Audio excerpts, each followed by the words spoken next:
నామానికి స్తోత్రములు. మరి యొక్క ఉదయకాలమందు దేవుని యొక్క కృపావార్తను వినడానికి మనందరం కూడా ఈ విధంగా కలుసుకునే భాగ్యం దేవుడు మనకు అనుగ్రహించారు. అందును బట్టి దేవునికి కృతజ్ఞతలు చెల్లిస్తూ మీ అందరికీ కూడా వందనాలు చెల్లిస్తున్నాను. కీర్తన గ్రంథం 143వ కీర్తనలో డేవిడ్ ఏమంటున్నాడంటే, ఉదయమున నీ కృపావార్తను నాకు వినిపింపుము, నీ వైపు నా మనస్సును నేనెత్తుకొనుచున్నాను, నేను నడవవలసిన మార్గము నాకు తెలియజేయము. నీ వైపు నా మనస్సును నేనెత్తుకొనుచున్నాను, నేను నడవవలసిన మార్గము నాకు తెలియజేయము అని అంటున్నాడు. ఉదయకాలం అందే దేవుని యొక్క కృపావార్తను మనం వినడానికి సిద్ధంగా ఉన్నట్లయితే మనం నడవవలసిన మార్గమును ఆయన మనకు బోధిస్తారు. ఆయన మాటలను వినడానికి ముందుగా ప్రార్థించుకుందాము. Let's pray. పరిశుద్ధుడా, మా ప్రియ ప్రభువా, మా రక్షక, మరి యొక్క ఉదయకాలము మేమందరము కూడా మీ పాద సన్నిధిలోనికి వచ్చి మా మనస్సులను మీ వైపు ఎత్తుకొనుచున్నాము. మాతో మాట్లాడేది మీరే ప్రభువా. మా ప్రతి ఒక్కొక్కరితో ఈ ఉదయకాలమందు మాట్లాడండి. ఈ దినమునకు కావలసిన కృపావార్తను మాకు అనుగ్రహించి మా మార్గం అంతటిలో మీరు మాకు బోధించేటువంటి విషయాలను అనుసరించి నడుచున్నట్లుగా మాకు మా ప్రియులకు సహాయమును అనుగ్రహించమని క్రీస్తు యేసు పరిశుద్ధ నామములో ప్రార్థిస్తున్నాం తండ్రి. Amen. Welcome to the meditation of the word of God. నిర్గమకాండం గ్రంథం 27వ అధ్యాయమును మెడిటేట్ చేయడం మనం పూర్తి చేశాము. ఇందులో 3 హిడెన్ ట్రూత్స్ని మనం నిన్నటి దినమందు ధ్యానం చేసాం. 3 స్టేజెస్ ఆఫ్ బిలీవర్స్ వాక్. విశ్వాస గమనంలో, విశ్వాస ప్రయాణంలో 3 మజిలీలు ఉన్నాయి. అవి ఏంటి అనేది చూసాము. ఒకటి ఔటర్ కోర్ట్ యార్డ్, ఆయన యొక్క ఆవరణము. దేనికి సూచిస్తుందంటే యేసు క్రీస్తు ప్రభు యొక్క రక్తం చేత మనలను ఆయన శుద్ధీకరించి జస్టిఫై చేసిన తర్వాత టెంట్ ఆఫ్ మీటింగ్, సెకండ్ స్టేజ్కి మనం వస్తాము. అక్కడ దీపస్తంభం ఉంటుంది, షో బ్రెడ్ ఉంటుంది, పరిశుద్ధాత్మని యొక్క ప్రెజెన్స్ని మనం అనుభవించేటువంటి స్థలం అది. The sanctification of the believer is done by the Holy Spirit and the tent of meeting in the holy place. Holy of Holies అనగా అతి పరిశుద్ధ స్థలంలోనికి వచ్చినప్పుడు this is the final stage we walk, and one day we will dwell with God in a glorified way. దేవుడు తన యొక్క మహిమను మనకు అనుగ్రహించేటువంటి స్థలమే ఈ అతి పరిశుద్ధమైన స్థలం. Nobody can approach God without this altar of sacrifice. కనుక యేసుక్రీస్తు ప్రభు యొక్క పాప ప్రాయశ్చిత్త కార్యమును మన జీవితములలో అనుభవపూర్వకంగా తెలుసుకున్న తర్వాతనే మనం దేవుని యొక్క సన్నిధిలోనికి వెళ్ళగలుగుతాము. Otherwise we can say we will not be justified unless we are cleansed by the holy blood of Christ Jesus. And after being cleansed, we must be sanctified by the Holy Spirit every day. ఆ తర్వాత మనం దేవునితో ఉండేటువంటి సంతోషాన్ని మనం అనుభవించగలుగుతాము. అలాగా మన యొక్క విశ్వాస జీవితంలో, విశ్వాస గమనంలో చూచేటువంటి ఈ 3 మజిలీలను మనము ధ్యానం చేశాము. ఈరోజు మనం 28th చాప్టర్లో ప్రీస్ట్లీ గార్మెంట్స్, యాజకుని యొక్క వస్త్రములు ఏమిటి అనేది మనం ధ్యానం చేయబోతూ ఉన్నాము. అసలు యాజకులు అంటే ఆ దినాలలో ఎవరు, ఈ దినాలలో ఎవరు, యాజకత్వం చేయడానికి ఎవరైనా అపాయింట్ చేస్తారా మనలను, లేదు అంటే మనంతట మనమే యాజకులము అయిపోతూ ఉంటామా, సెల్ఫ్ డిక్లేర్డ్ ప్రీస్ట్స్ అయిపోతామా అనేది మనము తెలుసుకుందాము. ఇంకా అనేకమైనటువంటి సింబాలిజమ్స్ని మనం ఈరోజు చూడబోతున్నాము.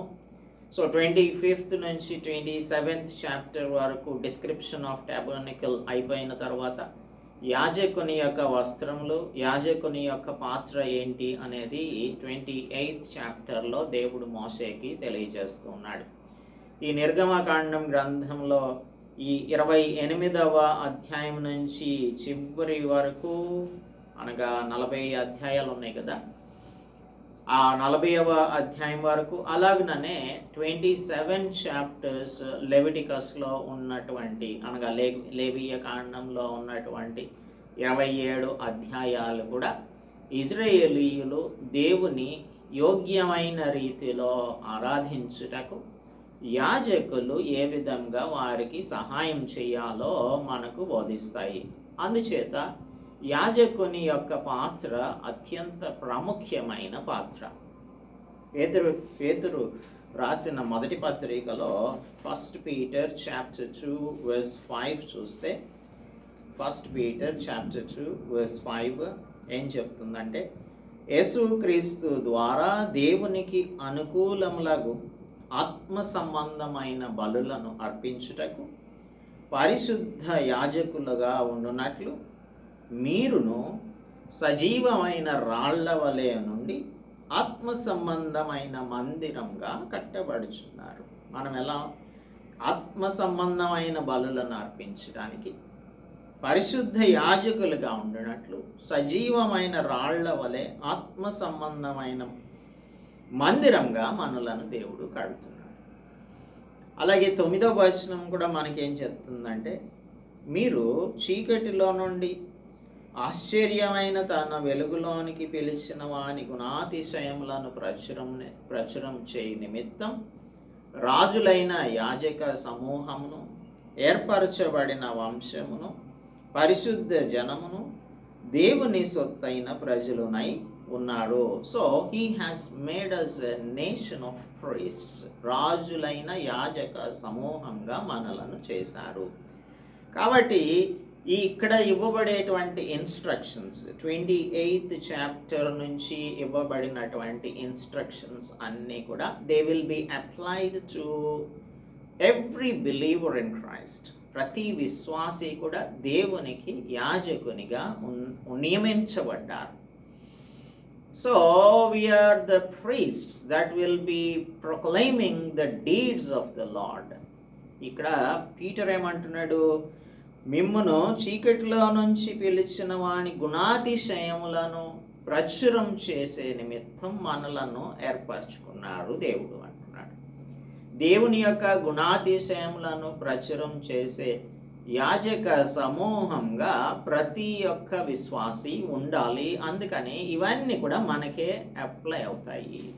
రెవల్యూషన్ చాప్టర్ 1 వర్స్ 6 కూడా చూద్దాము. ప్రకటన గ్రంథం 1వ అధ్యాయం 6వ వచనం చెప్తుంది, మనలను ప్రేమించుచు తన రక్తం వలన మన పాపముల నుండి మనలను విడిపించిన వానికి మహిమయు ప్రభావమును యుగయుగములో కలుగునుగాక.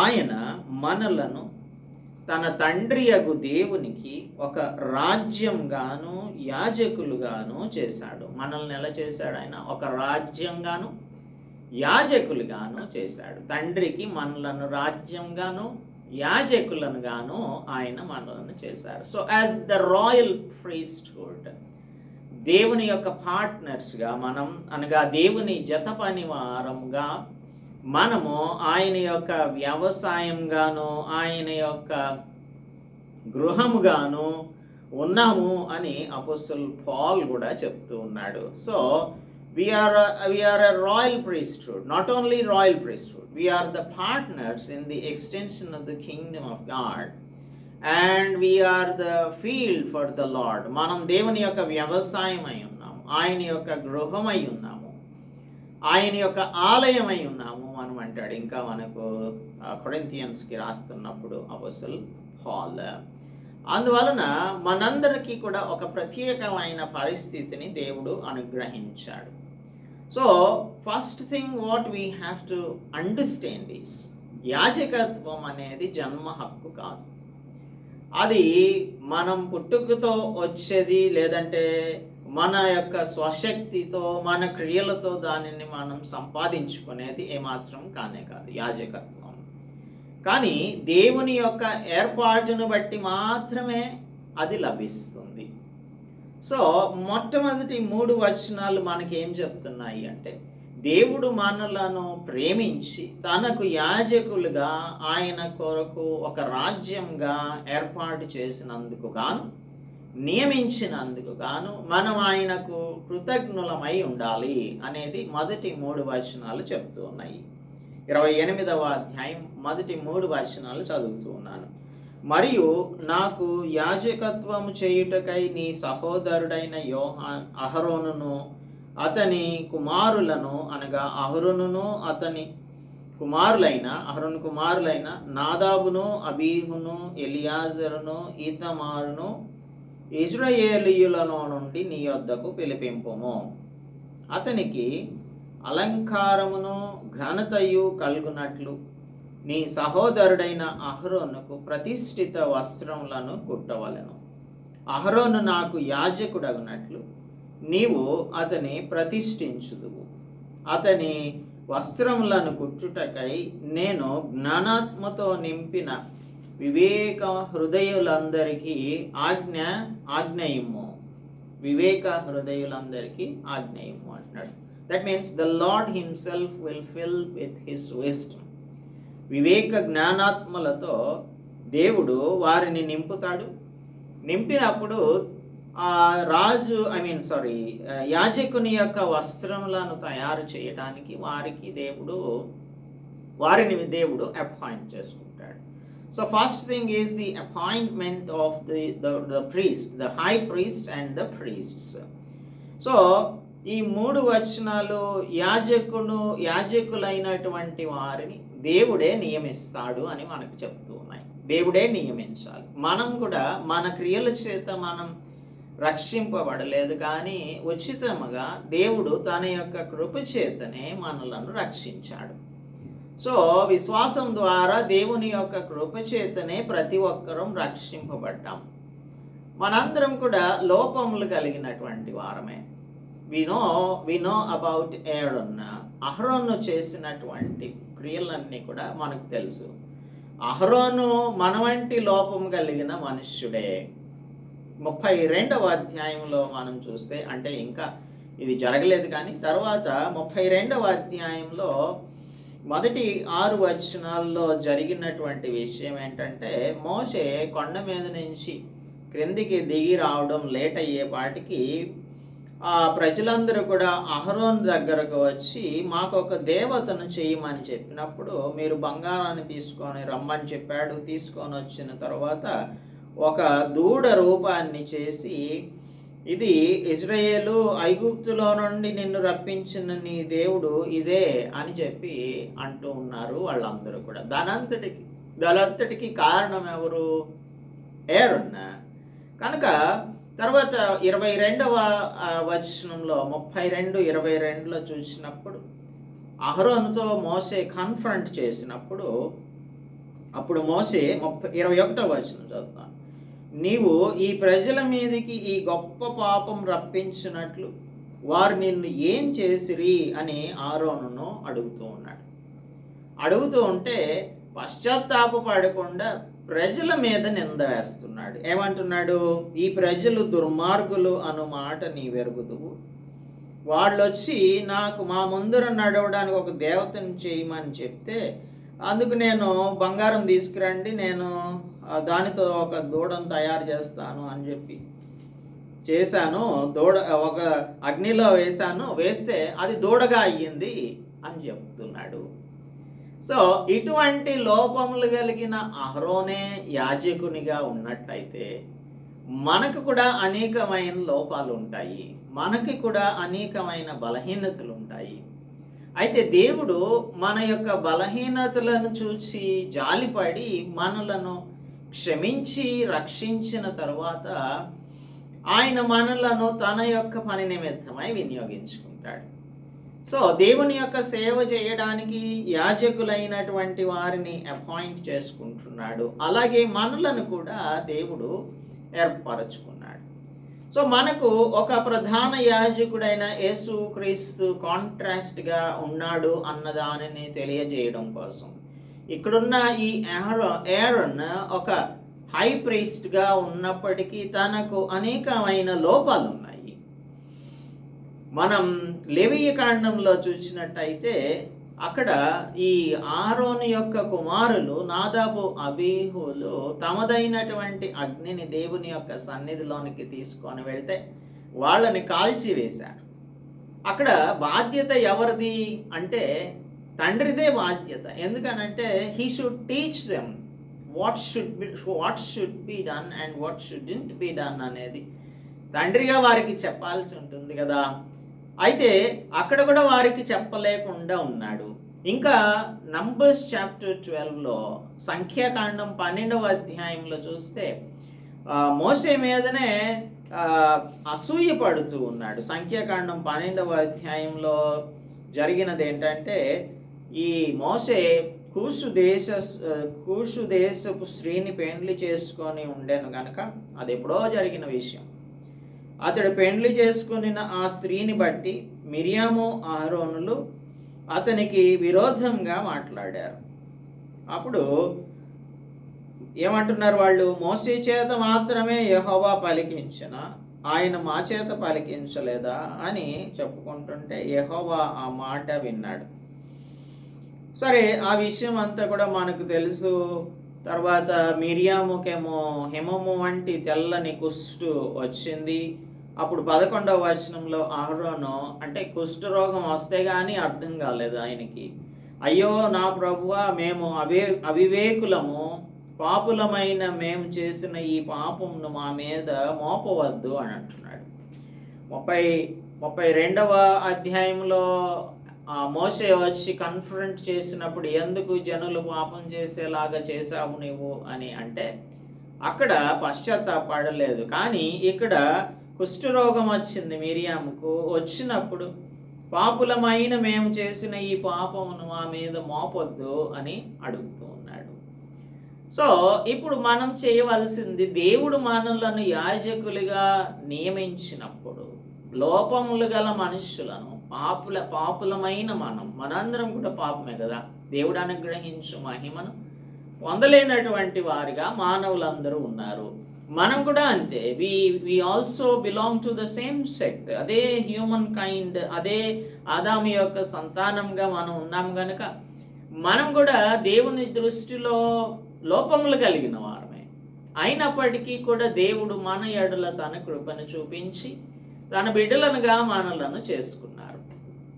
అందును బట్టి దేవునికి మనం కృతజ్ఞత కలిగిన వారంగా జీవించాలి. ఎందుకు? మనలను ఆయన ఏర్పరచుకున్నందుకు గాను, ఆయన ప్రేమను బట్టి, ఆయన కృపను బట్టి మనలను మనం తగ్గించుకొని ఆయనకు విధేయత కలిగిన వారంగా ఉండాలి. అంతేగాని ఈ అహరోను ఏ విధంగా అయితే ఇప్పుడు ద్వితీయోపదేశకాండం 9వ అధ్యాయంలో చూసినట్టయితే మోసెస్ కనుక ఇంటర్వ్యూన్ అవ్వకపోతే అహరోను యొక్క పరిస్థితి ఏమయ్యేదో చూద్దాం. 9:20లో చూసినట్టయితే ద్వితీయోపదేశకాండంలో, మరియు యెహోవా అహరోనును నశింపచేయుటకు అతని మీద బహుగా కోపపడగా నేను అహరోనుకై అప్పుడే బ్రతిమాలుకొంటిని. అప్పుడు మీరు చేసిన పాపమును అనగా ఆ దూడను నేను పట్టుకొని అగ్నితో దాన్ని కాల్చి నలుకొట్టి అది ధూళి అగునంత మెత్తగా నూరి ఆ కొండ నుండి పారు ఏటిలో ఆ ధూళిని పారబోసాను అని మోసెస్ రిమైండ్ చేస్తున్నాడు. So if I have not pleaded the Lord on behalf of you, the Lord would have destroyed you Aaron అని చెప్తూ ఉన్నాడు. సో మనలను మన యొక్క పాపములన్నింటిని బట్టి దేవుడు ఎప్పుడో నాశనం చేసి ఉండవలసింది. కానీ ఎటువంటి లోపము లేని, పాపం లేని యేసుక్రీస్తు ప్రభువు మన కొరకు ప్రధాన యాజకునిగా వచ్చి తన రక్తమును మన కొరకు చిందించి మనలను శుద్ధీకరించడాన్ని బట్టి మనలను దేవుడు క్షమించాడు అనే విషయాన్ని మనం ఎప్పుడు కూడా జ్ఞాపకం ఉంచుకొని దేవునికి ఎల్లప్పుడూ కృతజ్ఞత కలిగిన వారంగా జీవించాలి.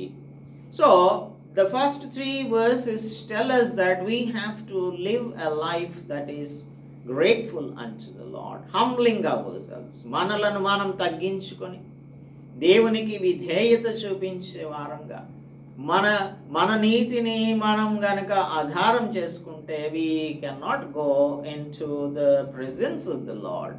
దేవుని యొద్దకు మనం వెళ్ళడానికి మనకి ఏమాత్రమును కూడా యోగ్యత లేనే లేదు.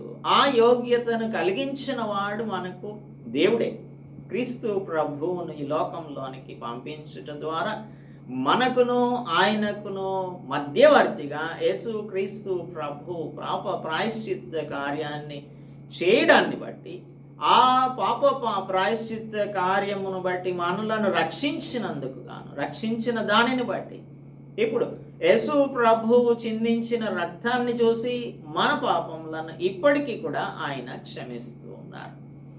సో దేవుడు మనకు ఇంత గొప్ప క్షమాపణను అనుగ్రహిస్తున్నందుకు గాను దేవునికి మనం కృతజ్ఞత కలిగిన వారంగా జీవించాలి అని ఈ ఫస్ట్ 3 verses మనకు తెలియజేస్తున్నాయి.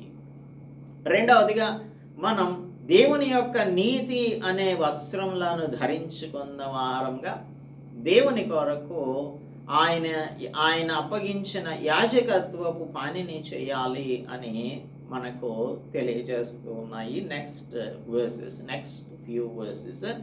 కాబట్టి ఎఫోదు అంటే ఏంటి, తర్వాత blue colour, gold colour, purple colour, red colour, ఇవన్నీ కూడా మనం ముందుగానే ధ్యానం చేసాము.